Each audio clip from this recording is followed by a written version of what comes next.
Welcome to the channel. My name is Dr. Corey Wren. I'm a vegan sociologist, vegan feminist, and vegan witch. And today we are going on an unexpected magical journey to an unexpected magical place, Broadstairs. Broadstairs is a English seaside town in southeast England, and it is famous for being sort of a seaside getaway for the Victorians. But it's also famous because one of those Victorians seeking a getaway was Charles Dickens.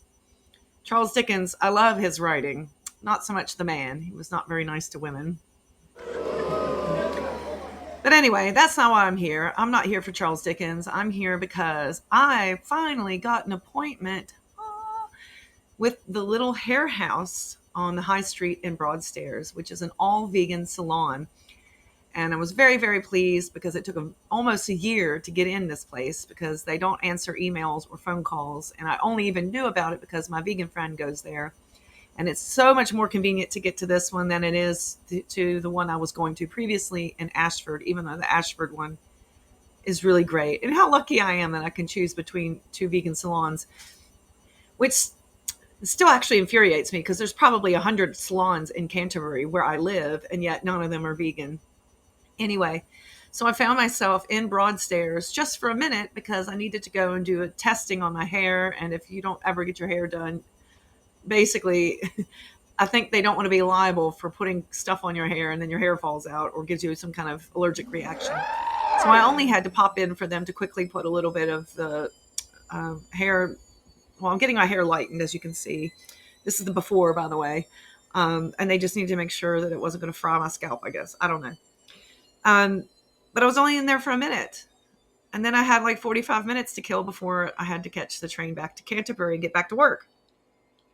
So what do? I'm just going to walk around town and take a look at some of the cool vegan witchy things there. Unfortunately, because I was there on a Monday morning, everything was closed. However, I've been to Broadstairs many times and I can still give you a pretty decent tour about town. So I walked down to the seaside, checked that out. Broadstairs beach is probably my favorite beach. Not to say that I've been to all the beaches in Kent, but I really like this one because it's just a nice place to sit back and watch the water. And there's actual waves, which is nice. And I like the vibe in the daytime. I'm not so much in the nighttime, but the daytime is pretty nice. So there's lots of crystal shops. There's gem shops. This one was tantalizingly full of dinosaur fossils for some reason. So that was really interesting. There was also a meditation spot, which I've never been into before. And unfortunately, it was also closed, but they sell crystals and gems and things like that inside as well. And then there's also the very neat thing of lots and lots of animal charities in Broadstairs. We don't have so much of that here in Canterbury. Just the other day, the RSPCA opened up a charity on my street. But I don't always feel so comfortable donating to the RSPCA because they, unfortunately, support a lot of anti-animal campaigns. And that's a whole other video I could talk about. And I've written quite a lot about that, by the way, in previous books. Anyway, I always like it when I find local grassroots charities that are doing charity shops. And usually because they're not so polished and professionalized as the big ones like the RSPCA one, you can find some really fun stuff in them. Oh, but unfortunately, these charity shops are almost always shut. They're only open at certain hours, and I never seem to be here for them. On my stroll through the town, I saw this anti-live export poster in the window. I thought that was pretty cool. And I was really, really sad on the way back to the train station that the greatest vegan delight of all in Broadstairs, Lucky House Chinese restaurant, was nowhere near being open. They don't open until 5 p.m., but there it is in the distance. Not to be defeated, later that week, my partner decided that he was bored and we should go on an adventure. And I did not choose this. He chose this. Let's go back to Broadstairs, he says. So we didn't just want to go to Broadstairs. We wanted to get on the open air bus, which was $3.50 a pop.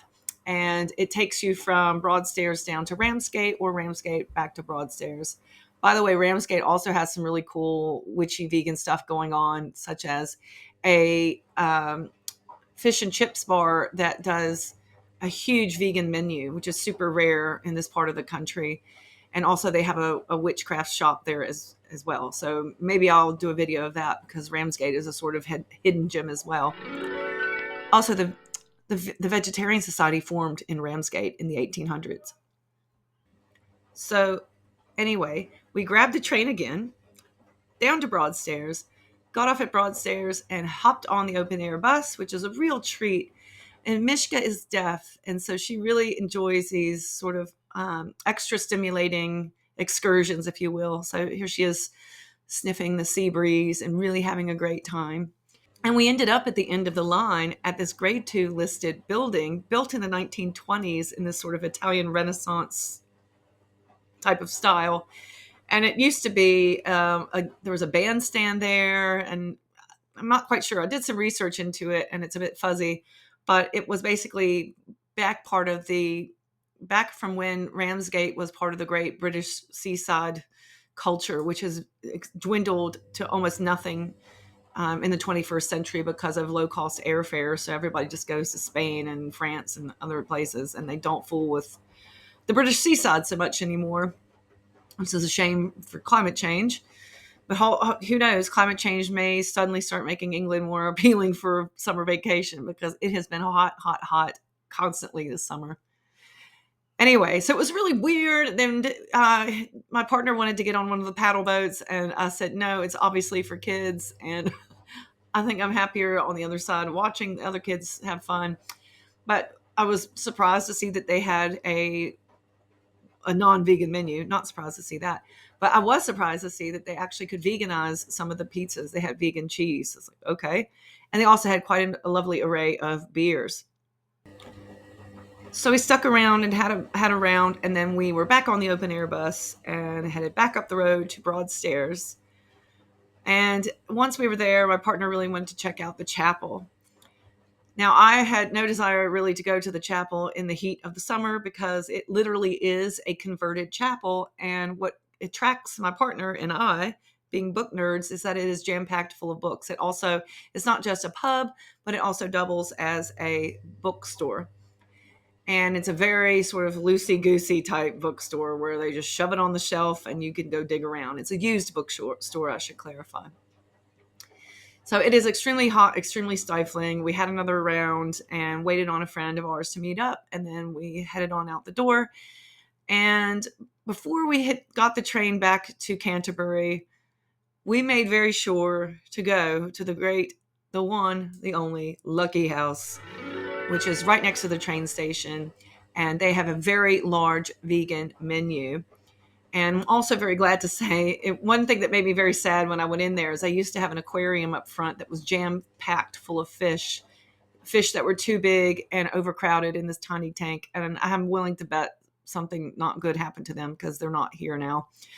But anyway, I'm happy to support the vegan menu there. And they've been doing this for years and years and years. I learned about this because my best friend's husband is from Broadstairs, and he's vegan, and it's been a great resource to him. So that is a tip from the local vegan community.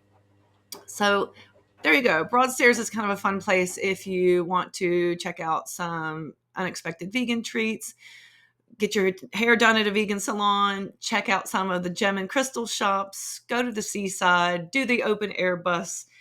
And there used to be a vegan restaurant in Broadstairs a couple of summers ago, but it didn't last. And frankly, I think that's because the customer service was not very good. But the vegan restaurants do kind of come in and out of that area in that part of the country. So there you go. If you are visiting this part of the country, maybe give Broadstairs a little peek. If you are in London, it will probably be about an hour and a half on the train from London. You can get a direct train on the southeast train line all the way to Broadstairs and back. And so it's a nice day trip. And in the wintertime, maybe that's when you should check out the chapel. And there's lots of other really cool pubs as well. There's a Charles Dickens pub. There's a Charles Dickens museum. And there's also a nice hotel that faces the seafront. And that's always really nice for drinks. I don't know about dinner. I've never eaten there before. It looks like a place that would have dead fish. But Broadstairs is a pretty cool place if you're looking for a low key day out by the sea. And don't forget to hit up Lucky House on the way back to the train. And the one dish I would recommend that me and my friends are all just absolutely obsessed with is the vegan chicken balls. It comes with the sickly sweet and sour sauce, but we always have to get that. And one time we actually bought them out. That's Broadstairs from a vegan feminist witchy perspective. Check it out.